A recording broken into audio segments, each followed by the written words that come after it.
그러면 지금 일단 이 시장 현황은 이제 우리가 말씀을 나눴고, 일단 이 시장 거시적으로 봤을 때 이제까지 우리가 봤던 우호적인 증시가 계속 올라갈 거라고 봤던 그 우호적인 환경이 그대로인지 혹은 변수는 없는지 한번 점검하는 그런 시간을 가져보겠습니다. 일단 이번 주, 그러니까 다음 주죠. 다음 주에 이벤트가 많이 있죠. 미국의 대통령 취임부터 시작해서요. 어떤 그렇습니다. 것들이 주요 내용이 있나요? 뭐 이제는 1월 후반부로 가게 되면 이제 본격적인 20년도에 대한 결산과 그리고 이제 한 달의 어떤 변화를 어떤 매크로적인 측면 그리고 어떤 기업 실적과 관련된 부분들 이런 내용들을 다 볼 수밖에 없고요. 이제 가장 중요한 건 역시 미국 대통령 취임식과 관련된 부분에서 여전히 미국은 상당히 혼란스럽죠. 최근에 전해지는 여러 뉴스나 이런 내용만 놓고 보더라도 뭐 민주주의가 후퇴했다, 뭐 여러 가지 내용들이 이제 나오고는 있지만 문제는 이런 단순한 이벤트에서 그치는 부분이 아닌 앞으로 바이든 정부가 이끄는 미국에 대한 모습을 어떻게 그려가야 될 것인가 이것들을 이제 우리가 본격적으로 점검을 하게 될 겁니다. 단순히 그에 대한 그림이 지난 4년 동안 트럼프 정부의 트럼프로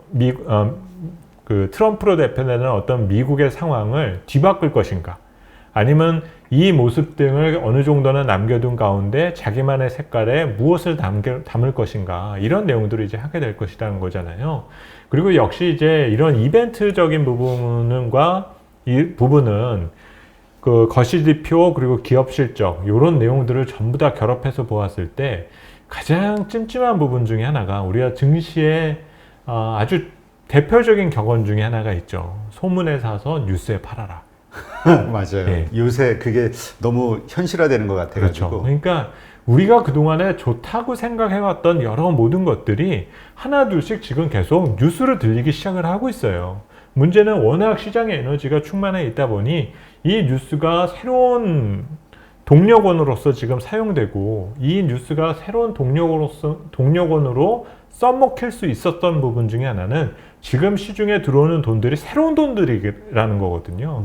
그러니까 문제는 만약에 어떤 전문 투자자들이라든지 시장에 대한 경험이 많은 사람들은 이런 상황에 차익 실현의 기회를 놓칠 리가 없다라는 거죠. 그러면 다음 스테이지로 가기 위해서 시장의 신규 자금 등이 이 재료의 노출과 관련된 부분 등을 믿고 더 추가적인 유동성을 쏟아 넣어줄 수 있을 것이냐라는 부분인데 거기에 있어서의 지금 퀘션 마크가 처음 생겼다라는 겁니다. 그래서 저 역시 뭐 자료도 쓰고 이렇게 뭐 방송이나 이런 데서 여러 말씀들을 많이 드리고는 있지만 최근에는 질문을 이렇게 주셔도 아주 그렇게 뭐 예전과 크게 다른 질문을 별로 답변을 드려본 적이 별로 없어요. 그러니까 이 얘기를 제가 직원들이라든지 아니면 이제 일부 기관 투자자들을 만나면 말씀을 드리는 이유가 제가 지금 머리 싸매고 고민할 문제가 안 나왔다 라고 말씀을 드려요.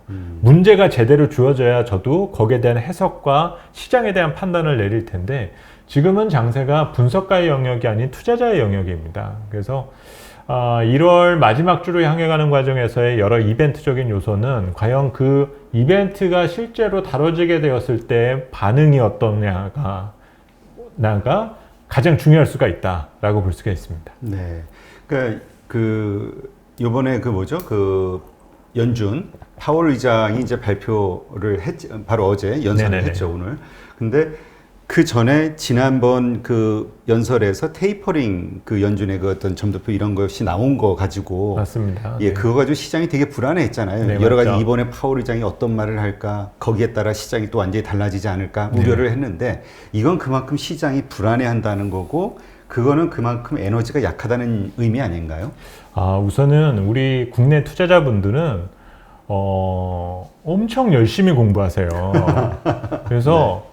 정말 많은 거진 기관 투자자들의 어떤 그 능력만큼이나 모든 정보를 전부 다 습득을 하고 계십니다. 그래서 정말 그 점에 대해서는 정말 존경을 표하고 싶은 부분이고요. 대신 이제 우리가 투자하는 데 있어서 가장 중요한 거는 많은 정보를 알아내는 것도 분명히 중요한 부분일 수는 있겠지만은 최대한 이 수많은 정보를 단순화한다라는 것들은 해석을 하나로 몰라라는 말씀이 아니라 내가 정말 집중해야 될 것과 그냥 참고 정도 하면 될 만한 것들에 대한 변수를 구분져야 될 필요가 있다라는 말이에요. 근데 지금 현재 앞으로도 우리가 봐야 될 여러 가지 변수들 중에 중요도가 조금 많이 낮아져 있는 부분 중에 하나가 바로 중앙은행의 코멘트입니다.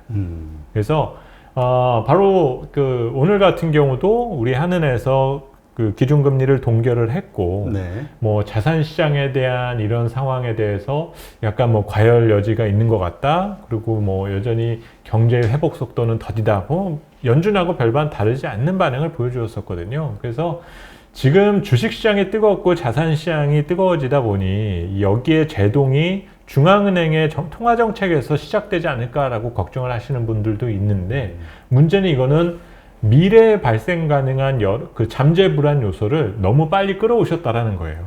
그만큼 지금 시장의 참여자분들이 얼마를 지금 앞서서 시장을 보려 하는구나라는 것들을 그대로 느낄 수 있는 부분입니다. 당장 연초 이후에 현재까지도 보면 끝에 불을 붙여준 거가 LG전자하고 현대차였었잖아요. 그렇죠. 이들이 말하는 전장 사업 부분에 대한 진출, 애플카에 대한 이벤트, 앞으로 이 해당되는 기업들이 나아가야 될 방향이죠. 근데 문제는 그 나와 있는 내용들이 가시화되고 구체화되는 시점이 당장 올해나 내년이 아닌 24년, 27년 이런 식으로 이제 보고 있는데 그 밸류 끌어오고 있는 거지 않습니까? 근데 문제는 이런 현상에 대한 분위기가 글로벌 중앙은행의 통화정책 부분에 대해서까지도 지금 똑같이 생각하고 계시다라는 거예요. 그래서 너무 그 내용과 관련된 부분은 아직은 지금 실제 논의해야 할 단계는 분명히 아니다라는 정도로만 생각해 두시면 될 것 같습니다. 네. 그러니까 뭐 사실 뭐 이번에 말 나왔지만 당장 금리 인상 그런 어떤 테이퍼링 이런 거에 대해서는 뭐 걱정 안 해도 된다라는 말을 했으니까 예 그렇게 보면 될 것 같고 일단 뭐 아까도 잠깐 언급하셨지만 바이든 대통령 취임식 지금 뭐 나오는 뉴스 보면 그때 무슨 뭐 민병대가 오니 뭐 이런저런 얘기가 있지만 뭐 그런 정말 말도 안 되는 상황이 벌어지지 않는 한 뭐 이건 뭐 그 염려될 건 없는 것 같고 그렇죠. 네. 지금 이제 1조 9천억 달러의 그 재정 정책 그 승인을 했잖아요. 네, 그렇죠. 돈을 개인들에게 나눠주고 이 부분은 어떻습니까? 바로 뭔가 경제에 바로 활력소가 될 것 같긴 한데요, 미국에는. 벌써 지금 이 1조 9천억 원에 대한 경기부양 카드를 호재라고 인식하시는 분들이라면은 지난해 미국이 어떻게 해왔느냐를 벌써 다 까먹으신 것 같아요. 지난해 이미 미국은 3조 8천억 달러에 가까운 재정 지출을 이미 일으킨 상황입니다. 그렇죠. 물론 이제 새로운 정부가 등장을 하면서 새로운 변화와 또 그 속도를 높이기 위한 재정 지출을 하겠다? 전혀 틀린 방향이다라고 볼 수 있는 건 아니거든요. 네. 근데 문제는 현재 바이든 정부는 빚더미에서 시작하는 정부라는 거죠. 그래서 앞으로도 지금 블루웨이브 등에 대한 부분으로 지금 바이든 대통령이 취임한 이후에 쓰게 되는 여러 강력한 부양 정책 등이 신속하게 효과를 낼 수 있을 것이다 라고 얘기하는 부분들도 있지만 정부가 모든 것을 다 해결해 줄 수 있는 건 아니거든요. 그렇죠. 과연 민간 부분에서 민간도 고용을 담당해야 될 산업계에서 그것이 가능한지, 소비를 담당해야 할 가게에서 이런 정책 변화에 반응을 보이게 될 것인지, 이런 상황이 가장 좀 중요하다고 볼 수가 있는데, 그냥 어떤 공약에 가까운 이런 정책 남발에 대한 반응 정도만으로 지금 주식시장이 새로운 동력원을 갖고 새 출발을 한다는 것은 저는 개인적으로는 조금 버거운 위치에 있지 않느냐라고 판단하고 있거든요. 대신 그 안의 내용을 들여다 보았을 때 이전 정부와 분명히 다른 항목들이 분명히 있을 겁니다. 그래서 그 점에 대해서 조금 더 가시적인 효과, 이렇게 조금 추려서 보는 그런 대응 자세가 지금은 좀 더 효과적이지 않을까라는 생각이 듭니다. 그 말씀 듣고 보니까 아까 얘기하셨던 뉴스에 소문에 사고 뭐 뉴스에 팔아라 이게 현실적으로 이루어지고 있다는 게 사실 이제까지 모든 어려운 혹은 상승의 원인으로 삼았던 게 이렇게 돼서 이제 재정정책 풀게 되면 좋아질 거야 라는 기대감으로 버텨온 건데 막상 이게 이제 딱 현실화되면 그 다음 넥스트에 대한 고민을 할 수밖에 없는 그렇죠. 거잖아요. 그리고 이제 시장 분위기가 항상 뜨거워지다 보면 저는 그게 잘못됐다라고까지 생각하지 않고 어느 나라나 나올 수 있는 아주 일반화되어 있는 현상 중에 하나다라고 보고 있는데요. 자기 편향적인 해석을 하고 있다라는 거죠. 그래서 시장이 오르고 있으면 당연히 모든 변수를 우호적으로 해석할 수밖에 없는 부분인 건데, 이를 조금 더 객관적으로 놓고 본다라면 과연 새로운 미국의 정부의 등장, 정권 교체가 과연 미국에게 좋은 방향일지는 모르겠는데 그게 우리한테도 좋은 것인가? 그리고 중국과에 대한 상황이 과연 개선만이 가능한 건가? 뭐 이런 것들에 대해서 지금 시장은 수많은 질문을 던질 준비를 하고 있다는 거죠. 그러면 이 질문을 전부 다 신속하게 해결해내지 못하게 된다면 투자자들은 그때부터는 불안해하기 시작하게 된다는 점입니다. 그래서 지금의 위치에서 이제 우리가 검증해야 될 것들은 그런 것들이 신속하게 등장할 수 있는 여지 등이 크다라고 봐야 되겠죠. 네. 근데 이제 한편으로는 이렇게 진짜 그동안 그 뭔가 그 어려운 그 상황이라고 생각했던 그런 어떤 재정 정책이 이제 딱 실현이 되면서 뭔가 이제 시원한 면도 있지만 그게 다 빚이잖아요. 그렇죠. 그러니까 지금 그렇지 않아도 전 세계 경제가 빚에 허덕이고 있는데 일본 경우가 그렇잖아요. GDP 뭐 200%, 250% 이런 얘기가 나올 정도니까. 맞습니다. 네네. 그럼에도 경제는 약한데 결국 이게 부채로 인해서 세계 경제가 망가지는 거 아니냐, 위험이 터지는 거 아니냐, 이런 걱정할 수도 있잖아요. 우선은 자본주의 시스템이 망가질 것이냐라고 걱정하시는 것과 똑같고요. 그리고 우리가 항상 이제 왜곡되어 있는 부분이 또 하나 있어요. 일본의 부채 문제를 지적을 하고 장기 불황에 대한 부분을 지적을 그동안에 우리가 많이 하지 않습니까? 그랬죠. 경제를 되게 비관적으로 보시는 분들은. 그런데 일본은 아직도 선진국이에요. 그러니까 이거는 그 빚에 대한 해석을 쭉 다르게 보는 사람들도 분명히 있다라는 거죠. 빚이 많은 것도 이해는 하는데 문제는 그 빚을 딴 데 지고 있으면 문제가 될지 모르겠지만 자기네들이 다 갖고 있으니까 일본은 거기에 대한 부분이 문제가 안 되고 있는 거거든요. 그래서 앞으로도 이제 미국이나 유럽 모든 나라들이 이번 코로나 경기 침체 등으로 인해서 빚을 남발한 상태에 있는데 이 빚에 대한 관리 능력을 누가 갖고 있는 것이냐. 또 물론 그렇지 않은 나라들은 엄청난 재앙이 올 겁니다. 그죠. 특히 신흥국들 그렇죠. 가운데서. 특히 뭐 외채에 대한 의존도가 높았었던 나라들이라든지 이런 나라는 구조적인 문제에서 헤어나오질 못할 거고요. 그렇지 않은 나라들의 경우는 그렇게 극단화된 어떤 세계 경제의 일본화 등과 같은 어떤 문제의 구조적인 함정에 빠질 수 있는 여지 등은 크지 않고 대신 이 문제에 대한 주장은 누군가 할 수 있을 거예요. 그리고 그 주장에 의해서 시장이 충격을 받을 수는 있습니다. 네. 그게 바로 2011년도에 있었던 유럽 재정위기였었죠. 근데 그때 당시에도 보면은 뭐 그렉시트다, 유럽 연합이 아예 와야 돼서 분해될 것 같다. 정말 극단적인 시나리오들 나왔지만 시간이 지나고 나서 보니까 수습했었거든요. 그러니까 지금 미국이 차지하는 이런 공공부채 비율이 100%를 상회하기 시작했다라는 것들, 이 내용들은 시간이 지나면서 결국은 수습될 수 있는 여지 등은 있는데 문제는 우리가 당장 체감하기에는 상당히 느린 속도일 수밖에 없는 항목이라고 보시면 될 것 같습니다. 그러니까 우리가 너무 과대하게 겁을 먹을 필요는 없다. 부채 문제를 가지고. 그렇죠. 네. 이거는 뭐 경제학자분들이나 아니면 정책 당국에서 고민하셔야 될 문제지 투자자분들은 거기에 함몰되시면은 전혀 시장에서의 어떤 의사결정을 하실 수는 없을 거예요. 네. 그렇다면 우리가 이제 어쨌든 투자자 입장에서 왜 그 부채에 대한 고민을 할 수밖에 없는 거냐면 결국 이렇게 우리가 뭐 성장 산업이 됐든 아니면 뭐 여러 가지 현재 그러니까 금융시장의 어떤 활황이라든지 이러한 현상들이 꺼지는 징조의 하나가 되지 않겠는가. 그 걱정 때문이거든요. 맞습니다. 뭐 지금 글로벌 금융시장, 특히 주식시장은 유동성의 의존도가 아주 비대할 정도로 지금 큰 상태고 그 유동성에 대한 회수의 조짐이 나오게 된다라는 거는 자산시장에 미칠 영향은 정말 재앙에 가까울 수 있는 부분이거든요. 그러면 지금 유동성 회수에 대한 경로는 아까 그 중앙은행 얘기를 말씀을 들으셨지만 통화정책 부분은 당분간 손을 대기가 어려워요.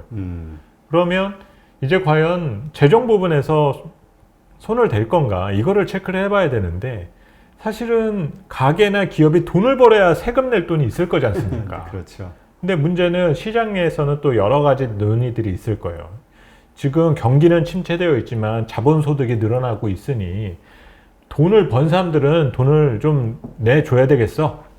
그러니까 일종의 이것이 지금 시장에서 말하는 부유세라든지 아니면은 뭐 자본이득과 관련된 여러 그 세금들, 이 논의들이 나오게 된다라는 부분인 거고, 그 논의가 과연 실제화되는 상황이 나타나게 된다라면 시장은 거기에 대해서 반응할 수 있는 여지 등은 있습니다. 그래서 바이든 정부가 출범한 이후에 여러 가지 좋은 내용들을 많이 꺼내놓게 될 텐데, 가장 주의해서 봐야 될 것은 과연 바이든 정부가 앞으로 4년을 수행을 하면서 빚에 대한 관리를 어떻게 할 것이냐, 이에 대한 명확한 그림을 내놔야 될 거고, 많아진 빚을 조금 절제하고 통제하기 위해서 우리는 이렇게 세금을 걷어들일 거야. 이 표현에 대한 주식시장의 반응이 중요하다는 거예요. 지금 벌써 시장에서는 걱정하는 거는 법인세를 올릴 거야. 이것들을 걱정하고 있지 않습니까? 그런데 과연 그것이 올바른 선택이냐 아니냐도 상당히 중요한 문제가 될 수 있거든요. 그리고 기업들이 정부에서 세금을 걷겠어 그러면 그대로 뺏기지 않거든요, 절대로. 절세 방법이 또 나와요. 네, 다 있기 때문에 문제는 주식시장에서나 자산시장에서의 반응은 있을 수 있다는 거죠. 그 점은 좀 생각해둬야 할 어떤 부분이 될 것 같네요. 네. 그렇다면 그 앞으로 우리가 이제 투자자 입장에서 어쨌건 좀 계속적으로 이 거시적으로 확인하면서 지금의 내 포지션이 위험하지 않다라는 것을 안심할 수 있는 그런 경제 지표가 있다면 뭐가 있을까요? 우선 가장 지금 중요한 거는 환율과 금리입니다. 환율과 금리. 네, 환율과 금리가 가장 중요하다고 봐야 될 것 같고요. 이 환율과 금리의 중장기 방향성을 기본적으로 갖고 계셔야 돼요. 이 주식시장이 상승장이다라고 믿음을 갖고 계시다라면은 환율과 그리고 금리가, 시장금리가, 정책금리가 아닙니다. 시장금리가 방향성이 무엇이다 라는 기준을 갖고 계셔야 돼요.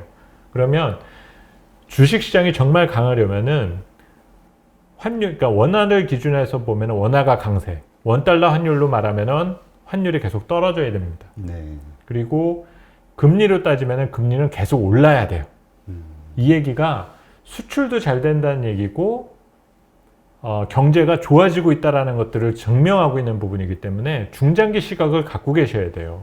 일부에서는 야, 환율 올라가면 또 수출 안 되는 거 있잖아. 그러니까 환율이 내려가면 우리 기업들이 그렇게 컨트롤 못하지 않습니다. 다 하고 있기 때문에 뭐 환율이 내려가면 수출 기업에게 재앙이 될 것이다. 이거는 좀 속된 표현으로 쌍팔년도 투자 전략이란 말이라는 거죠. 그래서 그렇게 의식하실 필요는 없고 중장기 기준을 갖고 계시는데 문제는 지금이에요.